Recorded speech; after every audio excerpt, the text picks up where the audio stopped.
Good morning to all of you. Class 8th, subject Social Science. Topic When People Rebel 1857 and After.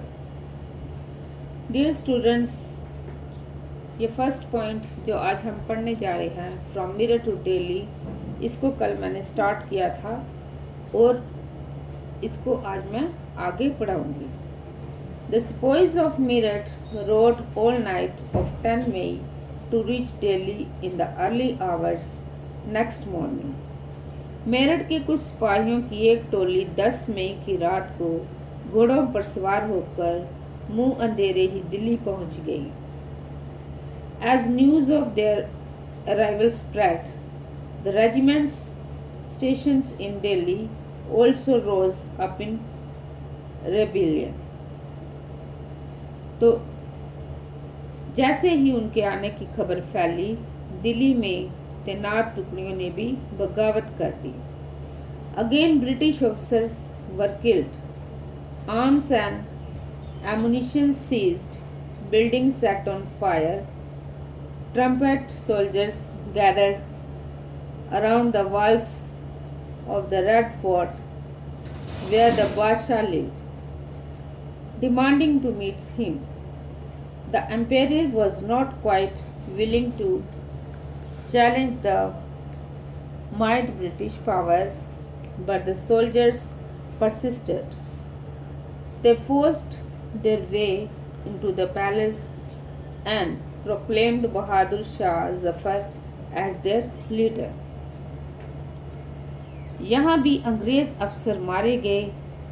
देशी सिपाहियों ने हथियार व गोला बारूद कब्जे में ले लिया और इमारतों को आग लगा दी. विजय सिपाही लाल किले की दीवारों के आसपास जमा हो गए.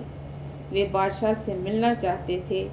बादशाह अंग्रेज़ों की भारी ताकत से दो हाथ करने को तैयार नहीं थे.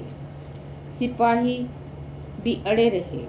आखिरकार वे जबरन महल में घुस गए और उन्होंने बहादुर शाह जफर को अपना नेता घोषित कर दिया.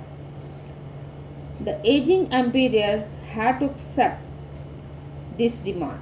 He wrote letters to all the chiefs and rulers of the country to come forward and organize a confederacy of Indian states to fight the British.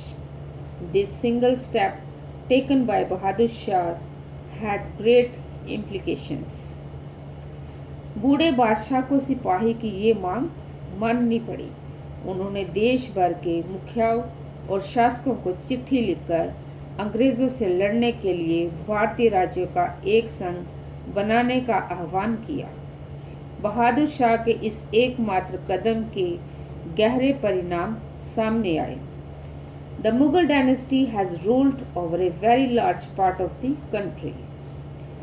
अंग्रेज़ों से पहले देश के एक बहुत बड़े हिस्से पर मुगल साम्राज्य का ही शासन था.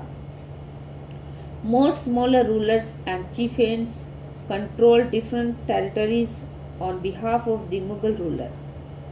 Threatened by the expansions of British rule, many of them felt that if the Mughal emperor could rule again, they too would be able to rule their own territories once more under Mughal authority. तो ज़्यादातर छोटे शासक और रजवाड़े मुगल बादशाह के नाम पर ही अपने इलाके का शासन चलाते थे. ब्रिटिश शासन के विस्तार से भयभीत ऐसे बहुत सारे शासकों को लगता था कि अगर मुगल बादशाह दोबारा शासन स्थापित कर ले तो वह मुगल आधिपत्य में दोबारा अपने इलाकों का शासन बेफिक्र होकर चलाने लगेंगे. The British had not expected this to happen. They thought the disturbance caused by the issue of the cartridges would die down. But Bahadur Shah Zafar's decisions to bless the rebellion changed the entire situation dramatically. Often when people see an alternative possibility, they feel inspired and enthused. It gives them the courage, hope, and confidence to act. अंग्रेज़ों की इन घटनाओं की उम्मीद नहीं थी।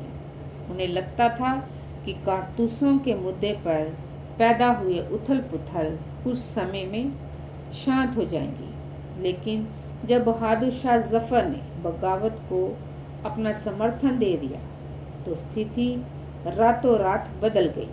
अक्सर ऐसा होता है कि जब लोगों को कोई रास्ता दिखाई देने लगता है तो उनका उत्साह और साहस बढ़ जाता है। इससे उन्हें आगे बढ़ने की हिम्मत, उम्मीद और आत्मविश्वास मिलता है। तो डियर स्टूडेंट्स, अब ब्लैक बोर्ड पर मैंने होमवर्क लिखा हुआ है। तो आपका होमवर्क है हु वॉज बख्त खान, कि बख्त खान कौन था। इसका आंसर है Bakht Khan was a soldier from Bareilly. He took charge of a large force of fighters. तो Bakht Khan was a soldier, एक सिपाही था। कहाँ का था? बरेली का। He took charge of a large force of fighters.